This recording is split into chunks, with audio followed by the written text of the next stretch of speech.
Yes, guys and girls, welcome back to Stretford Paddock. My name is Jordan. As you can see, we're outside Old Trafford for this morning's paper talk. Weather report, it's not that cold, it's not that warm, it's a bit grey, and it's probably going to piss it down. So make sure you're doing your best Steve McLaren impression and bringing your brollies with you to work. But as we have some updates this morning for you on the likes of Kieran Trippier, on Paul Pogba's future, on Axel Tuanzebe making a loan move to Aston Villa, and Anthony Martial possibly heading to the Serie A. So without further ado, let's get straight into it. So over the weekend, as the MEN reported, Manchester United are expected to make a third significant signing in this transfer window. Now the rumours are between, it could be Kieran Trippier, it could be Saul, it could be Eduardo Camavinga, it could be any type of these players, but according to the MEN, some of the members of Kieran Trippier's family are very confident that he will make the move to Manchester United. However, it will happen later in the transfer window if it does occur. It's food for thought after Diogo Dalot's performance against Everton in that pre-season friendly over the weekend after we thumped him 4-0. Dalot came on at half-time. He wasn't too bad. I think he offered more in the final third than Aaron Wan-Bissaka did, and as we can see, he got that goal in the second half. It was sort of similar to Ahmad's in the Europa League when we beat Milan 1-0, but the food for thought is there whether Kieran Trippier could actually come in, and then we'd have three first-choice right-backs fighting for one spot. That could be a little bit of an issue for Ollie, but Kieran Trippier, Atletico Madrid haven't nudged on their 34 million valuation for the England fullback, and obviously as a boyhood United fan, whether he comes in and what happens to Diogo Dalot, personally now, I think we're at a point where there's 2 weeks left of the transfer window. Give Dalot a go till January. Have a go and see if he can really challenge Wan-Bissaka, because we know I think he's better going forward. Wan-Bissaka, he's better defensively, but again, he's got areas to his game in his own half that he needs to work on. I think it's his defensive positioning. He just needs to be a bit more astute. He struggled a bit against QPR. There were a couple of times against Everton, if I can get my words out, where he did sort of struggle a little bit. There were a couple of chances where the wingers got in at the far post, but if it was me, I'd rather personally have Dalot challenging Aaron Wan-Bissaka for that starting spot next season, and I think if we're struggling come January and it's a real problem, then we go out and get Kieran Trippier, unless that third significant signing is somewhere in midfield. However, that may not look to be the case after the Everton game. Paul Pogba posted this picture on his Instagram, captioned, "It's time for the new season," all in caps with a big fist pump. Now to me, that looks like a happy Paul Pogba. He looks excited, he looks fueled to get back into the season, start the season strong. Obviously, it was his first pre-season game in the last pre-season game against Everton. He came on at half-time. He played okay, he didn't really change the game. There's only one goal, as we said before, in the second half. But according to Le Parisien from France, I think I smashed that pronunciation, PSG did not make any offer for Paul Pogba and never negotiated directly with Manchester United. PSG will remain attentive to the situation and will return in 2022 if he hasn't extended his United contract. If Paris Saint-Germain got Paul Pogba this transfer window, it would probably be the biggest free transfer window that any club has ever had in history. Potentially Lionel Messi, Jorginho Wijnaldum for Liverpool, Sergio Ramos, Donnarumma and Hakimi for 70 million. They just bought a spine. It's like a five-a-side team. It's absolutely ridiculous. So they don't need Paul Pogba. They shouldn't come back in for him. And personally, I think they should stay away.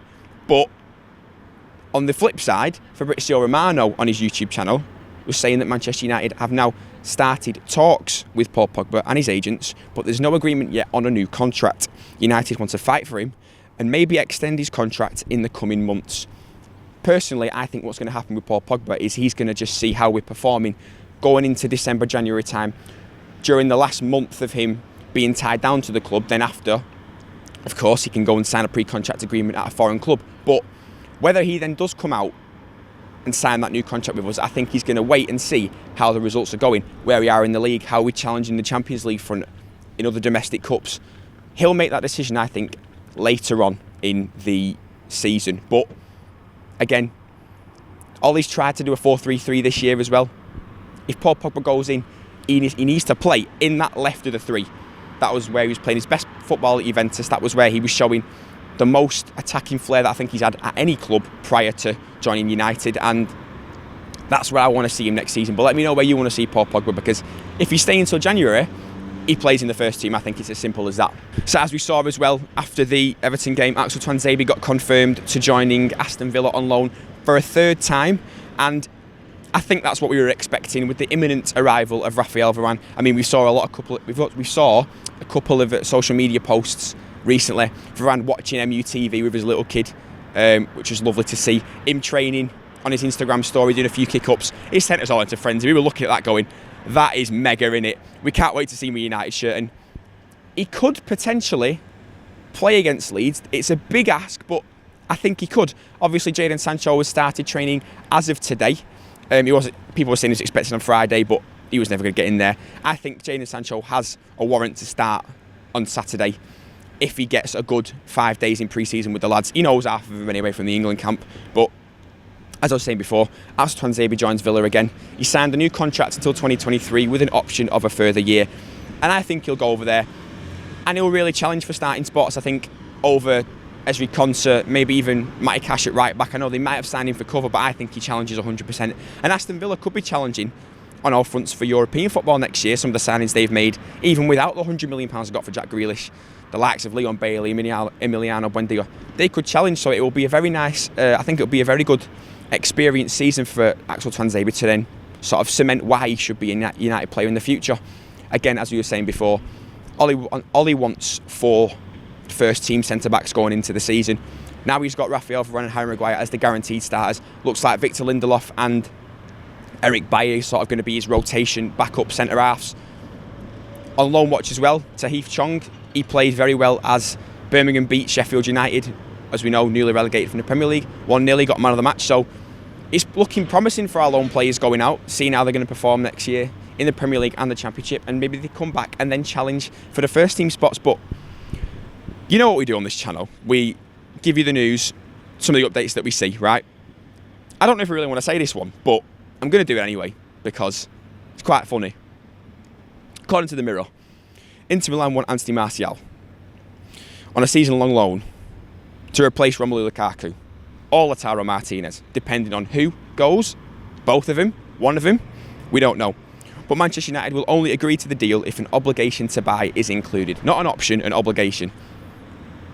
Anthony Martial at Inter Milan, I don't think it works. I think Inter replacing Lukaku, who they bought from United for 75 million, getting 93 million from him, going to Chelsea, and then replacing him with Martial. I don't think that's it, personally. I don't think he'd be successful in Italy. They're renowned for working their socks off, and he doesn't really move. He's got Berbatov's work rates, but he's nowhere near as good as Berbatov. No disrespect. I know, because you can't really compare him to Dimitar, he was class. But I don't see that happening at all. If I was on the transfer review episode, I'd say it's a fat 0 out of 10. But I don't see Martial going to Serie A at all. Let me know if you think he could work over there, but I know we slate him in that. He's had a long layoff on the sidelines after that injury. I reckon we keep him till January. Same with Jesse Lingard, because Marcus Rashford's injury, we don't know how long he's going to be out for with his shoulder.